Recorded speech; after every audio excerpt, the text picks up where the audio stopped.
Alright, वारिस पठान, उसके बाद मेरे रिपोर्टर्स रेडी हैं ग्राउंड पर। वारिस पठान, कल क्या जबरदस्त मतदान होगा? पहले चरण में जो ढीला मतदान हुआ था उसके बाद आपको उम्मीद है या आशंका है आशंका है कि मतदान खूब होगा कल? कल होगा, मतदान खूब होगा। और कल हमारा प्रत्याशी जो बिहार सीमांचल किशनगंज से अख्तरुल इमान साहब, वो भी रेस में उतर रहे हैं। हमारी लड़ाई डायरेक्ट वहां पे यही कांग्रेस और आरजेडी के साथ में है।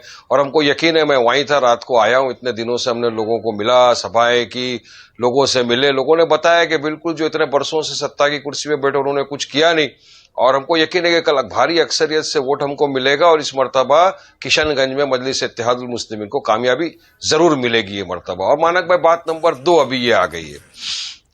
अब मोदी जी को पहले चरण का जो झटका पड़ा है वो तो आपने हमने सबने देखा, उसका इफेक्ट दिल और दिमाग दोनों पे हो गया। अब दिमाग के इसलिए बात कर रहा हूं क्योंकि हमेशा देखा गया मोदी जी को जब पता चलता है कि भाजपा हार रही है, बैकफुट पे है, तो फिर उनके पास चुनावी मुद्दे क्या बच जाते हैं? मुसलमान, पाकिस्तान, शमशान, कब्रिस्तान, और इसी के ऊपर वो शुरू हो गए। अब आपने सबने, देश भर दुनिया ने देखा, राजस्थान के अंदर खड़े रहकर मोदी जी ने कहा, अब ये बोलेंगे कि मुसलमानों को नहीं कहा था, मैं कहूंगा 100% सिर्फ मुसलमानों की तरफ उन्होंने कहा था कि ज्यादा से ज्यादा बच्चे पैदा करते हैं। उससे बुरी बात जो मोदी जी ने मुसलमानों को गाली दी, जो हेट स्पीच की, रिलीजन के नाम पे जो बात की, वो था कि ये घुसपैठिए है। अरे मानक जी, आप सोचिए, क्या वारिस पठान यहाँ बैठा है या जैनब सिकंदर यहाँ है तो क्या हमारे भारत देश में घुसपैठिए है क्या? अरे हम तो वो लोग हैं जिन्होंने आजादी की जंगे लड़ाई में हमने जाने गंवाई, देश को आजाद किया, और हम तो ज्यादा अधिकार है। जितना अधिकार नरेंद्र मोदी का हमारे भारत देश पे, उससे कहीं ज्यादा अधिकार वारिस पठान का है और भारतीय मुसलमानों का है। ज्यादा कैसे हो गया? फिर आपने भी वही बात कह दी, ज्यादा हक कैसे हो गया आपका भाई? अगर आप बोल रहे हो जितना हक पीएम का है, आपका ये बराबर का हक है, ज्यादा हक कैसे हो गया? किसी का कम ज्यादा कैसे हो सकता है? इस देश पर हक सबका बराबर है। और बाय चॉइस। सुनिए, अब पीएम क्या बोल रहे हैं कि घुसपैठिए आ गए, कुछ बोलेंगे मुसलमानों को नहीं बुला रहे। घुसपैठिए अगर घुस गए इतने सारे, अगर रोहिंग्या तो आप क्या सो रहे थे क्या? बीएसएफ क्या कर रहा था बॉर्डर के ऊपर? तो आपकी मिस्टेक, आपकी कमियों का खामियाजा अगर आपको पूरा करना है तो एक ही चीज मोदी ने पिछले इतने सालों में गारंटी दी है।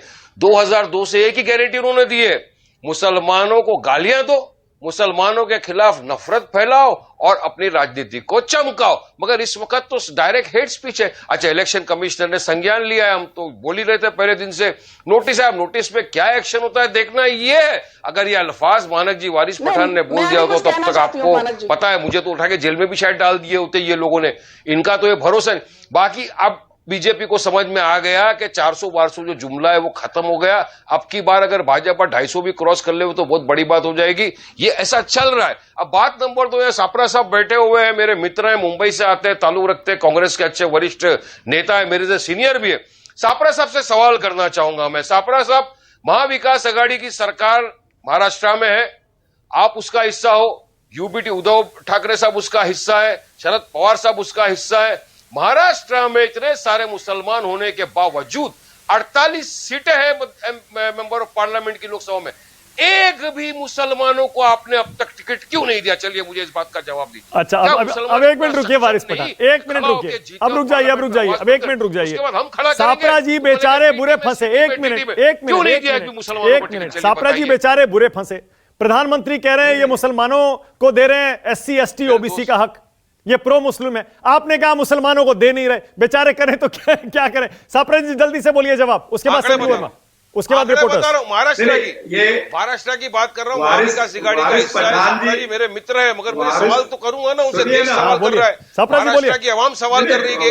वारिस पठान जी ने जब इतनी सारी बात की है तो उनको ये भी समझ में आना चाहिए कि अभी कांग्रेस पार्टी की 3 सीटें जो है वो डिक्लेयर होनी बाकी है।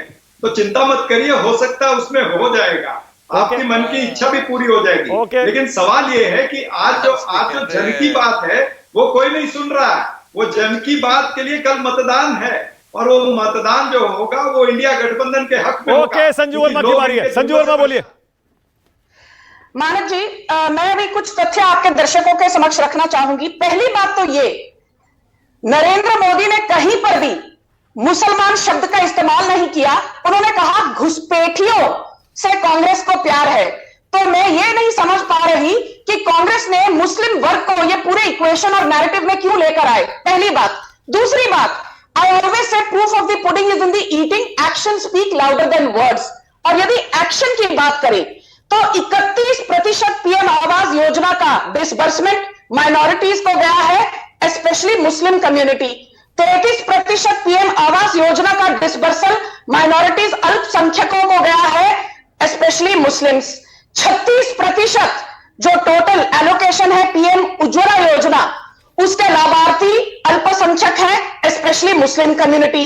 37% ऑफ पीएम मुद्रा योजना, उसका बेनिफिट मिला है अल्पसंख्यकों को, स्पेशली मुस्लिम कम्युनिटी। तो यदि आप प्राइम मिनिस्टर नरेंद्र मोदी के वेलफेयर स्कीम्स का आवंटन देखें, वेलफेयर स्कीम्स का एलोकेशन और डिसबर्समेंट देखें, तो लगभग हर वेलफेयर स्कीम में 30 से 35%, कहीं कहीं तो 37-38% आवंटन अल्पसंख्यकों को इसका लाभ मिला है। इसलिए यह कहना that Narendra Modi follows majoritarian politics, okay, सरासर गलत है, ये सरासर झूठ है। ऑल राइट, अब चलेंगे